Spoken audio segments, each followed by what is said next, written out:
4 મહિનાની મહેનત છે। જો કેવું મસ્ત મજાનું કાળું આપણું બિયારણ પાકી ગયું છે ડુંગળીનું।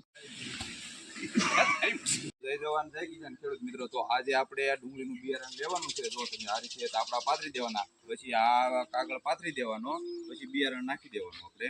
તો જો મિત્રો આપણે આ તાલપત્રી પથરાઈ ગઈ છે અને આ ભાઈ આપણે પોટકું લઈને આવી ગયા છે। તો ચાલો આપણે આમાં નાખી દઈએ।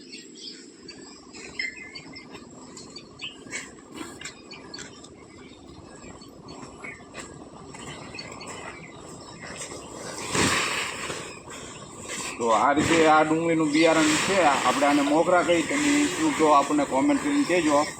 આ રીતે આમ નાખી દેવાનું બધું મિત્રો। પહેલાના સમયમાં જો ઘડિયા આ રીતે ખડું કરીને બળદ હાંકતા, તો આપણે હવે બળદની તો કોઈ નથી, પણ આપણે ટ્રેક્ટર દ્વારા આપણે આમાં ટ્રેક્ટર હાંકવાનું છે। જો તમે કેટલો બી નીકળશે આપણે આ વિડીયોમાં બતાવશું તમે।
તો જુઓ મિત્રો, આ રીતે આપણે પહેલાંના સમયમાં ઘડિયા બળદ દ્વારા લેતા ખડું, હવે આપણે આ રીતે ખડું લઈએ છીએ। જો તમે ટ્રેક્ટર આ રીતે ધીમું ધીમું આપતું જવાનું અને આ બી ઓલું થતું જાય। જો તમે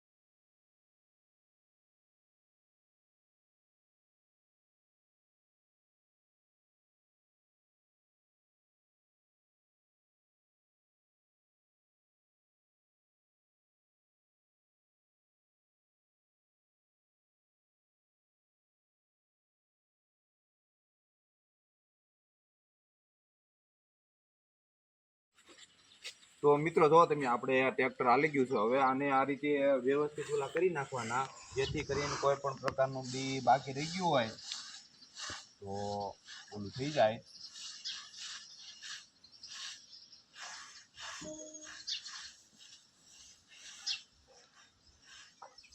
એ પગ પણ ફેરવી નાખો અથવા હાથથી પણ જો આ રીતે તમારે વ્યવસ્થિત ઓલું કરી નાખવાનું। ઓણા માવઠાને કારણે ઘણી નુકસાની થઈ, એટલે બીવણ નહીં બહુ થાય આપણે।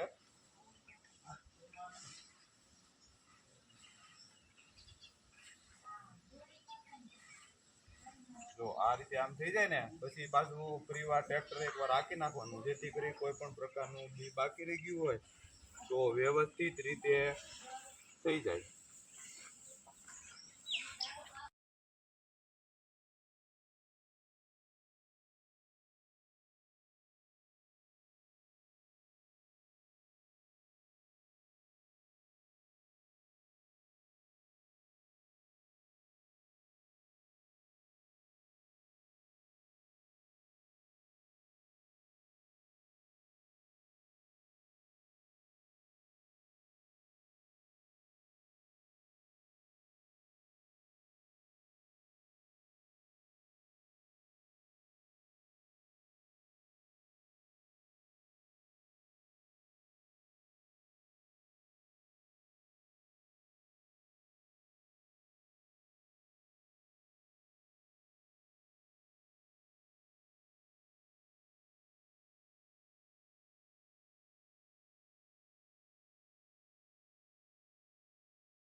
મિત્રો આપણે આ ત્રીજી વખત આપણે એવું લાગ્યું છે હજી બી અમુક ટકા રહી ગયું છે, તો ફરી વખત આપણે ટ્રેક્ટર આંકી નાખી.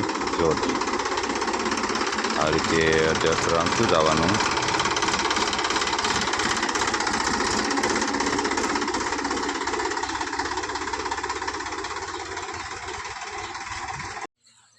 જો મિત્રો તો વ્યવસ્થિત રીતે આપણે બિયારણ ઓલું થઈ ગયું છે, અને આપણી કહેવાય ને આ ટીમ તો સલાખામાં ભરવા મળી છે. જો હવે આને વ્યવસ્થિત રીતે પવન ઉડે તો એ સાળી નાખવાનું, એટલે એકદમ મસ્ત મજાનું કાળું આપણું ડુંગળીનું બિયારણ તૈયાર થઈ જાય છે.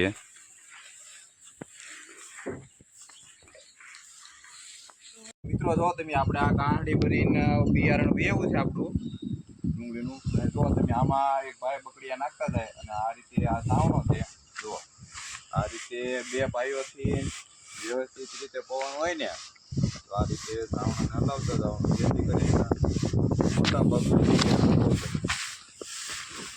સાફ થતું જાય છે.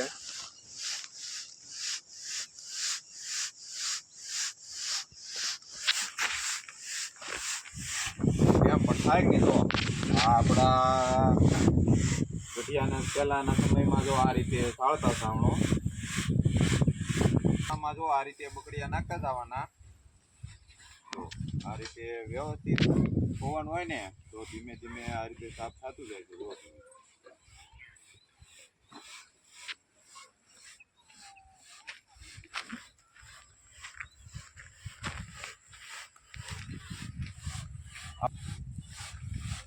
આપણો નેક્સ્ટ વિડીયો આવશે કે આપણો બિયારણને શું ઉતારો બેઠો છે, આપણને કોમેન્ટ કરીને કહેજો. કોઈ પણ મિત્રોને બિયારણ જોતું હોય ખેડૂત ભાઈઓને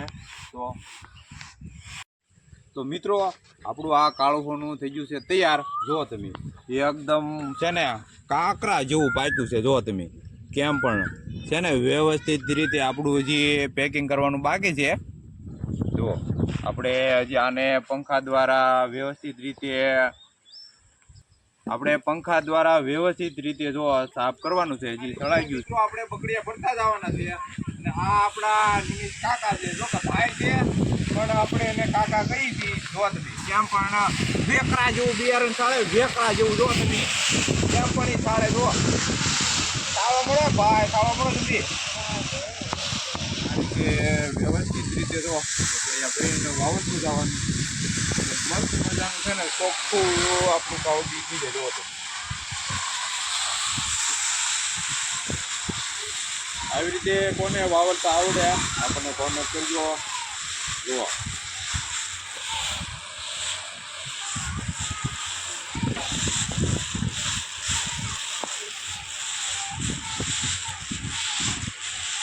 પકડી કરી લીધું પાછું, અને આ રીતે જો આમ પકડી લેવાનું પકડ્યું. જો આ રીતે ધીમે ધીમે તાર કરતી જવાની. પહેલાના સમયમાં ગઢિયા જો આ રીતે કાંઈ પણ ઊંચું હોય ને તો આવો પવન હોય ને તો સાફ કરતા જો કેવું મસ્ત મજાનું સરસ રીતે જો સાફ થતું જાય છે આપણું. જો તમે આપણું આ 4 મહિનાની મહેનત છે. જો કેવું મસ્ત મજાનું કાળું આપણું બિયારણ પાકી ગયું છે ડુંગળીનું. આવા ખેતીને લગતા અવનવા વિડીયો જોવા માટે અમારી ખેડૂત મિત્ર દાદા યુટ્યુબ ચેનલને સબસ્ક્રાઈબ કરી લેજો, અને લાઈક કરી કોમેન્ટ કરી દેજો.